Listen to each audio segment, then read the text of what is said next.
चलो स्टार्ट करते हैं। तो पैराबोला का ये 2024 का क्वेश्चन है। ध्यान से देखो, यहां पे कॉमन नॉर्मल की बात करी गई है। कॉमन नॉर्मल हो या कॉमन टैंजेंट हो, उसका एक ही तरीका होता है हर बार। कोई भी दो कर्व दे रखे होंगे, इसकी कॉमन नॉर्मल या कॉमन टैंजेंट की बात है, तो दोनों की अलग अलग हम नॉर्मल निकाल लेते हैं। इसका भी नॉर्मल निकाल लेते हैं और इसका भी नॉर्मल निकाल लेते हैं।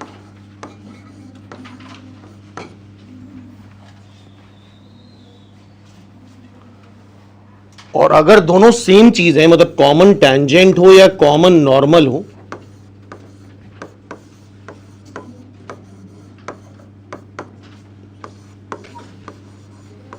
दो कर्व्स के लिए,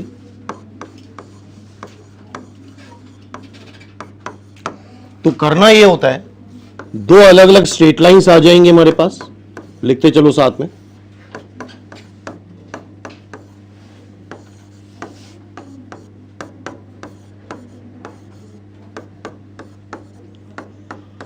और ये दोनों सेम कब होंगी, आइडेंटिकल कब होंगी? जब x के कोएफिशिएंट का रेशियो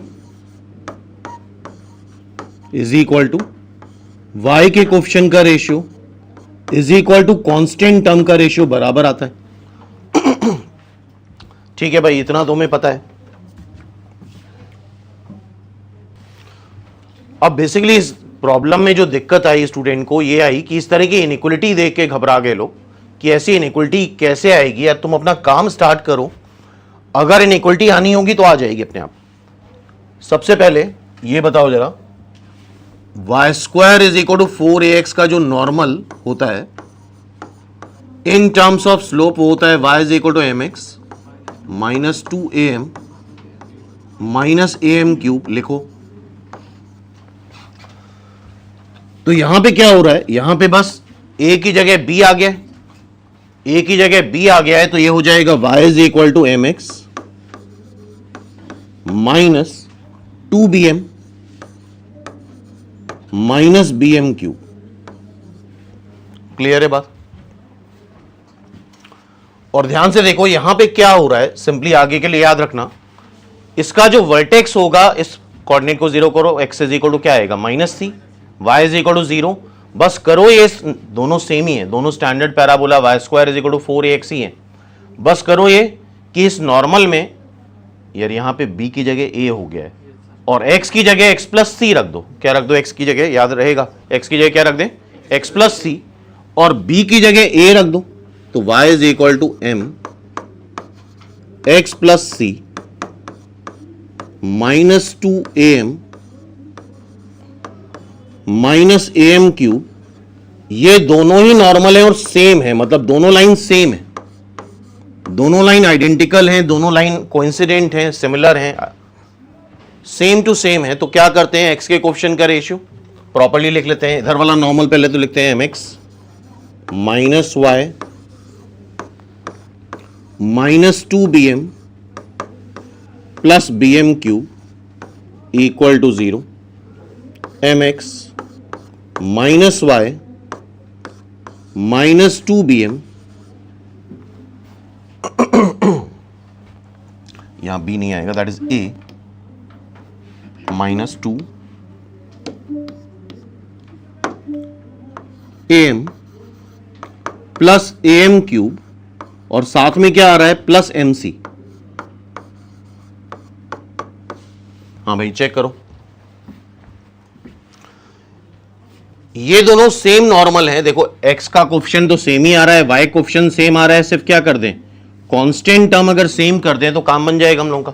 बोलो, अदरवाइज तुम वैसे करना चाहते हो तो यार रेशियो तो 1 ही आएगा ना, m बाई m, x का coefficient, y coefficient minus 1 by 1, इसको ऐसे लिख लो minus 2bm minus bm cube minus 2am minus am cube plus cm। तो अल्टीमेटली ये 1 ही आ रहा है। अब इक्वेट कर दो इसको, माइनस से मल्टीप्लाई करके, तो 2bm plus bm cube is equal to 2am plus am cube minus C M. Clear है? अच्छा, क्या पूरे से m कॉमन आ रहा है?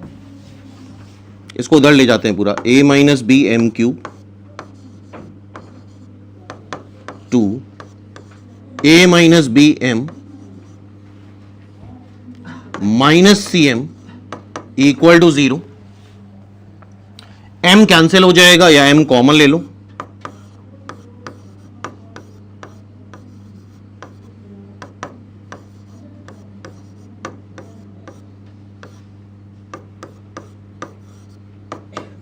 क्या अल्टीमेटली ये आ रहा है? एक वैल्यू आ जाएगी m इज इक्वल टू 0 और यहां से जरा m स्क्वायर निकाल लो। हाँ सभी लोग कर रहे हो ना? m स्क्वायर निकालो तो आ रहा है c minus 2 times a minus B upon a minus B.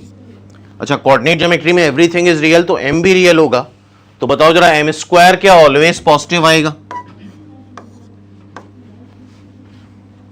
m 0 आ चुका है, ऑलरेडी 0 आ चुका है, तो इक्वलिटी मत लो 0 पे। क्या इस बात पे एग्री हो? एक वैल्यू m की 0 आ चुकी है तो इसको स्ट्रिक्टली ग्रेटर देन 0 ले लेते हैं। और देखो जरा, a b से बड़ा दे रखा है, b 0 से बड़ा दे रखा है, तो जरा देखो इसको, क्या ये डिनोमिनेटर ऑलवेज पॉजिटिव आएगा? a b से बड़ा है तो न्यूमरेटर को क्या होना पड़ेगा? पॉजिटिव होना पड़ेगा। मतलब c minus 2 times a minus B greater than 0 means c is greater than 2 times a minus B. तो आइडिया समझ में आ गया? तो क्या बोला गया है? Can not has a common normal unless. इसका मतलब जब तक ये नहीं होगा तब तक कॉमन नॉर्मल नहीं हो सकता। Hence it's answer is B. तो अच्छा क्वेश्चन था ये। Idea I hope next time के लिए याद रहेगा तुम लोगों को।